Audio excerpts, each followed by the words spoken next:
Hello, how are you doing? My name is Joseph Williams, I'm just gonna talk to you a little bit about what's on my mind, I guess. So let's just see. So, I can talk about a couple things, like for one, I had a decent day today, but I've been thinking a lot about what went on between me and one of my old friends, and it really been getting to me. And yes, I put on this facade like I'm okay, like I'm almost unaffected by it, but now I'm gonna see how I really feel. Okay, so yeah, I had this friend, I know him for about what, almost at least 2.5 years at the minimum. And it started out good, like it started out, we was cool, we hung out, we all like the same things, we like to go to the clubs, and we like to drink, and we like to go out to eat and stuff, and we like to go to the movies and stuff. And it was all good and stuff, and then like, all of a sudden, like times at a time, he started slowly getting control of you. Slowly at the time, he started like finding ways to manipulate me, like by saying that nobody loves him, saying that he feels bad, stuff like that. And he will always have his way with me. Like every time I want to stay at home by myself, or do something, he would say that I don't like him or that I'm just being selfish. And I felt bad, because I wanted to please others. I wanted to please this person. Because I thought he was my friend. He was the only closest one to understanding me than I thought, because a lot of people really don't understand anything about me. I was searching time at a time for stuff, like I go to church. Church doesn't really do too good, but that's another subject. I tried online talking to people. That kind of blows up in my face. I tried going out seeking counseling, but most of the counselors just say, well, you're trying too hard, Joseph. Be yourself and everything will be okay. But I'm trying to explain to them that I am being myself. The type of person I am is the type of person who likes to please others. I like to please others. I like to service for others and give back to the community and stuff. And sometimes I can't always do that. But back on subject. So yeah. So at after a while, I realized this guy was just poison. But I didn't know how to end it. A friendship. It was never a relationship. It was just a friendship. And then like yeah, okay. One time I get in time to time, I kept getting in trouble. Like he would get me arrested by saying that I destroyed his apartment. At one time, I mentally lost it. I like hung this cat out the window and threw this cat out the window. Yes, it's animal abuse, but I don't abuse animals. So I was just really, really stressed out and I was trying to hurt him. But yeah, and I went to jail for it. I served my time and did all my punishment for it. So for those animal lovers, please don't judge me. I love animals too. And there's another time. He hit me. And how my reaction was, what the heck. So I broke his TV, and I kind of trashed his apartment a little bit, to restrain myself from putting my hands on him. And then I constantly getting banned out of his apartments. And then we go to court, and he doesn't even show up in court. So it's like, what the heck? Why are you wasting my time? Pressing charges on me, have me go to jail, just so you not show up in court. Yes, I'm grateful the charges were dropped, but if you're gonna do something and try to hold your ground, go to court. So also, and then like there's other times like I'm just gonna go skip ahead. There's this time when he just begged me to go out to this area with him. And I said, no, what I don't think this is a good idea. Like don't really think I don't have that much money, and I don't know the area that well. He said, well, I need someone to hang out with. I was in the middle of nowhere, like to have nobody to hang out, no support, no family, nothing. I kind of felt sorry for him. But then I was still thinking, no, don't go, don't go, don't go. But then eventually I just went. He promised me 3 or 4, almost 5, 6 times that everything would be okay. Everything goes plan as planned. We have a great time.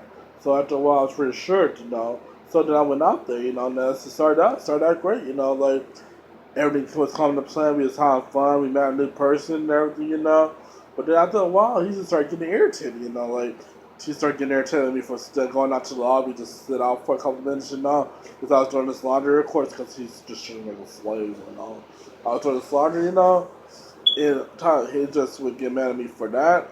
Then he would get mad at me when I say something like this and this. I don't have no service, what I'm gonna do. Like, don't worry about it. Just talk to me.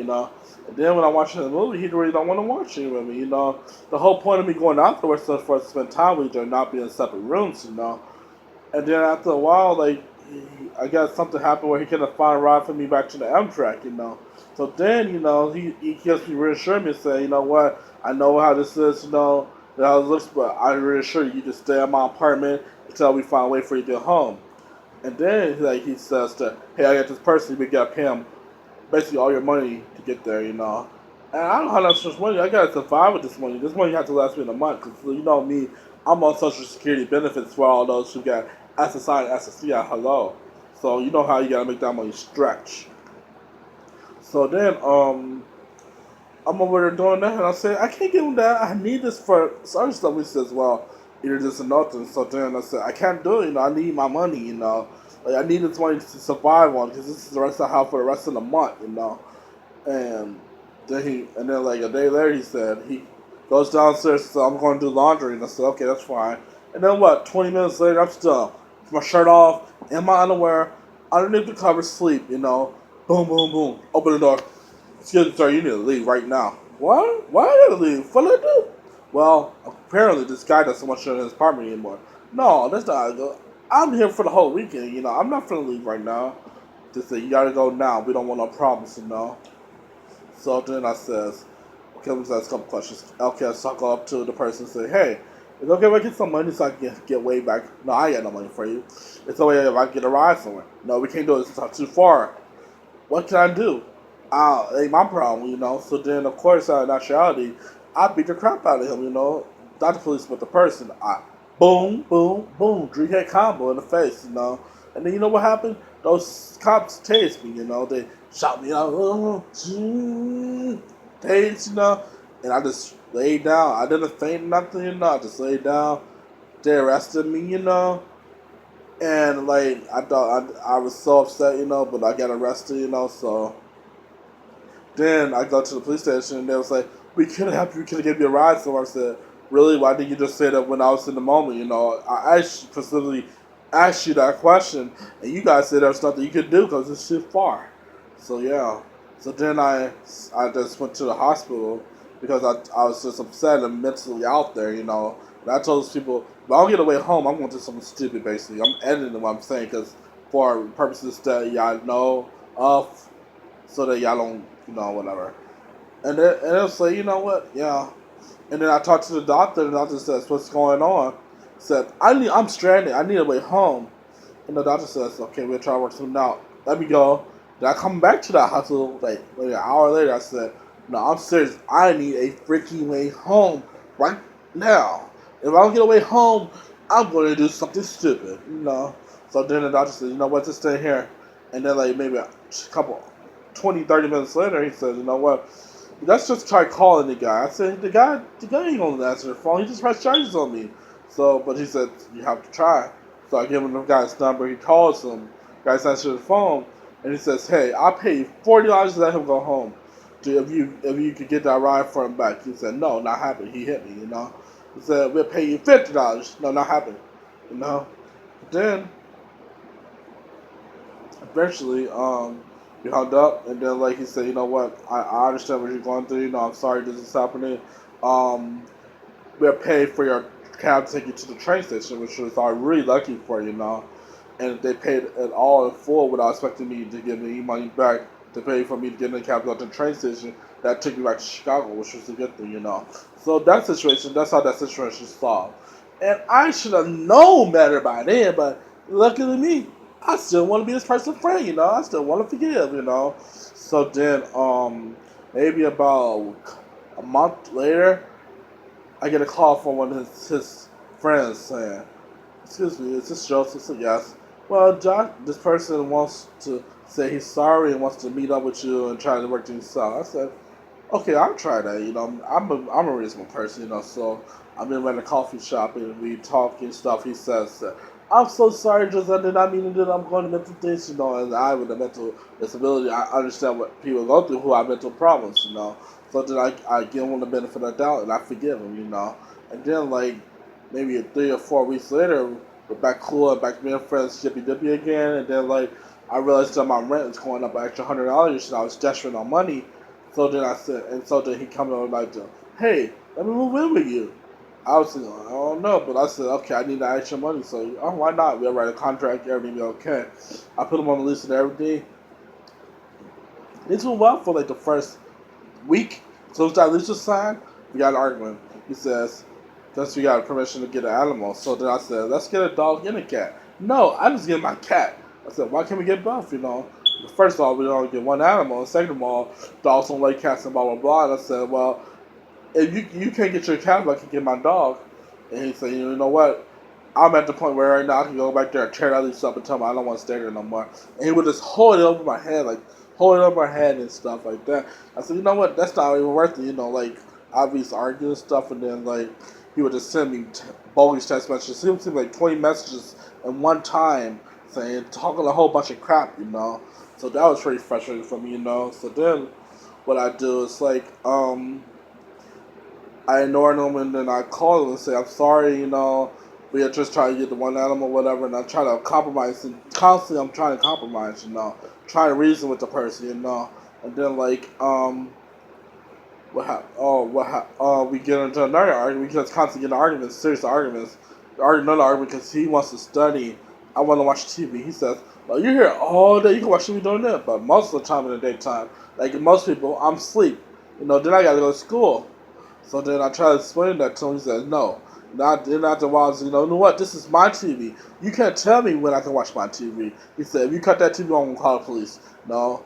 And knowing me, I know that the police are mostly biased, so they're going to believe him over me. So I just humbled myself and went to sleep. And then after a while, he just started bringing people over. Hookups and whatever over. And it made me very, very, very uncomfortable. So then I just sleep. I try to.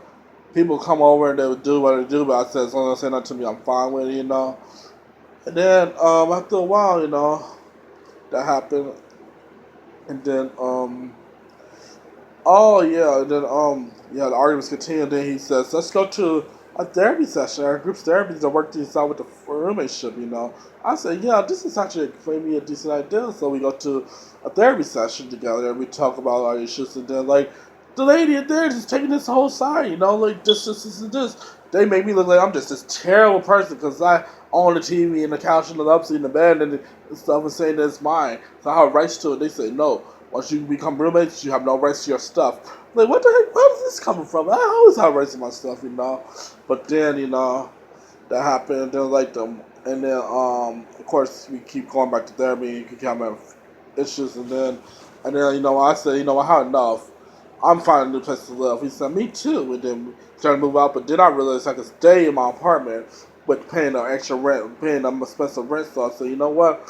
I'm just gonna stay right here. He can move out. This is my place. And then he says, "Why do I have to move out? Why can't you move out?" And I said, "Because I originally own this. I originally rent this place." So then things happen. He keep bringing those roommates over, and then I go to church. And church was really good. And like honestly, like I said, I don't know if I said it earlier, but I believe in God and I love Jesus. So then and then I was feeling the Holy Spirit inside me. So then I eventually tried to talk to this person about God, hoping that would help him. And you know what this person did? Ugh. This person got one of these people, brought him back to my place. One of his people from north brought him back to my place and had this person just come for talk a whole bunch of bull about me. Saying, "So you believe in God?" I said, "Yes." You know what? God does this and this and this. God doesn't love. God loves all people. I said yes, and then he said, God, if your belief said that this and this not acceptable, then you're worshiping the devil. You're a devil worshiping all this and that. I just didn't say nothing. I just closed my mouth. Was humble because sometimes it's better to say nothing than to get your tongue as a weapon to destroy. This person was just tearing down my walls, pissing me off, and I just had to take every out of me not tell her not to be quiet, to tell the person to be quiet. So I just kept myself. Then eventually I confronted this person and said, "Why you bring this person over here desperate to start something with me?" He said, "I'm sorry," and this person never come over again, so that's squashed. And then the final event happened when he brought his friends over, they said, "We're gonna clean this place up." I said, "Cool." So then I come back home from church again. I go in the fridge. I think it says I'm gonna have some in there. I try to drink some milk. I notice the cartons in the garbage. and his milk is in there. And I said, what happened to my milk? And I know he says, F you, don't ever talk to me, leave me the F alone. I'm going to F and sleep. You talk to me again, I'm calling the F and police. You harassing me and this and this. I said, whoa, whoa, whoa. First of all, and then yes, I admit, again, I did because I said, you need to shut the F up and listen. I'm not accusing nobody. I just said what happened to my milk, you know. And then, we just carried to, back and forth. And I told him to shut the F up because he's upsetting me. He said, no, I'm not going to shut up and all that. And then what happened is that he calls the police. I can't call the police because I know that I'm on probation for what happened in that other area for hitting the person, you know. So then I tell him that he's on some BS and he's trying to get me arrested for some BS. They come and then they talk to both of us and then they separate me from the apartment because they didn't want to arrest me, so they told me I need to find another place to spend the night for the night, so I sleep at my church, you know. And then the next day, I spent the whole day gone away from the house. I get back to the house thinking I'm finna go to bed and everything. This person, they went over to the courthouse. He got an order of protection saying I threatened him, I harassed him, and I did all these awful things to him, you know, which is not true, you know. And then I try to get into the house, and then I go out, and then the cop says I can't go into my apartment. So now I not only do I have to find somewhere to live now, you know, for now. So then I live with my church temporarily, but then I end up with a friend, you know. So yeah, that would happen, you know. And then once that happened, I was very furious, and then that's this person went to court, you know. He kept making them lies. Like the first time I went over there, and then I went to the person's house, and then I called my property manager and told them what was going on and stuff, and they talked to me. They said just paying rent, you'll be okay. So then my first court date for this order of protection, you know, I go there and I say, you know what, he can keep the order of protection. I don't care. I don't care if I have to hang and talk to this person, but I just want to get my possession of the apartment. He says, no, I have a problem with that. And I said, why do you have a? I'm thinking like, why do you have a problem with it? You just don't want to talk to me. Why do you want to be in an apartment that you're gonna move out with anybody since you can't afford it, you know? And then they just got him. They just favored him and said I can't go to the apartment until the next court day. And then the next court day comes. I got my lease and everything ready to beat the case, you know, whatever. And this person we come up and I said let's do a trial, whatever, you know, a hearing. So then we do a hearing. This person has come up with the most ridiculous lies. This person said that I get a crowbar and try to hit him with it multiple times, and then where would I get a crowbar from? There's no crowbars in like a gated apartment, you know. I didn't get it out of my closet. There's no crowbar. There's no crowbars just hanging around the middle of the street, you know. And then I tried to explain my part just because what happened in Dixon. This lady just don't even look at my evidence at all. This judge don't look at nothing I have to say. She looks at invalid lease and says that he's on a lease, so it's tax parties, and you cannot go there. You need to find another place to live. I was so furious about that, you know. You know, you could have seen the fire in my eyes, you know, took everything for me not to let the crazy out, you know. So then I was sitting there looking angry as heck, you know. And then what happened is that after that I go back to my friend's place and stay there again, you know. And then after a while, I just get my lease and stuff from the property manager and stuff, and then he's like, you know what, I don't care, I'm moving back to the place, so I do that, you know. And then, yeah, and now, all of a sudden, this person is constantly trying to get a hold of me, you know. Call after call after text, you know. 2 text messages and having some friend try to call me to make things work. Why would I want to make things work with this person when this person is just nothing but trouble, trouble, trouble, trouble? You know, I need to stay away from that, you know. I am a good person. I have a good heart. And I love people, but I'm not going to let someone turn my love into something else, you know. I'm not going to let people come around me and bring out the worst in me. Those are the type of people I need to stay away from, you know. So that's basically what's going on, you know. But now, a couple days later and stuff, I'm just feeling bad, you know, because I'm starting to miss this person, you know. I know that's kind of weird, and what the heck, you know. Yeah, I'm thinking about, yeah, all the good times of just being this person that the friendships and stuff, and it's making me sad that this person did all this stuff to me, because if we haven't done this, we'd still be hanging out and be cool as friends and stuff, you know. And I'm really upset, you know, I'm really sad and very vulnerable right now, because, part of me, I wish that I could still forgive this person and be this person's friend right now. But I know that this person was just gonna do it over and over and over again. So there's no point, you know. So it's after a while, this person's gonna really kill me. This person's gonna put me in prison, jail. Or I'm gonna do something really, really that I really regret to this person. So I need to just stay far away from this person as possible for as long as possible, you know. So yeah, that's basically what's going on with that, you know. And I feel really sick, you know. Like I really want to be around this person, but I can't, you know. So that's basically what's going on, you know. Um, yeah. So just go out to people who has has like experienced something like this, but it was kind of like too embarrassed to talk about it. Just go out to all the jokes, the kind hearts to those people just try to hit it and turn it cold, turn it black, and turn it just evil and stuff. So whoever is struggling like that, just know that I understand you and I hope you the best, you know, and I hope you help me the best. And there are people out there who care about you, so try not to give up, you know. All right, I guess this is it. Peace.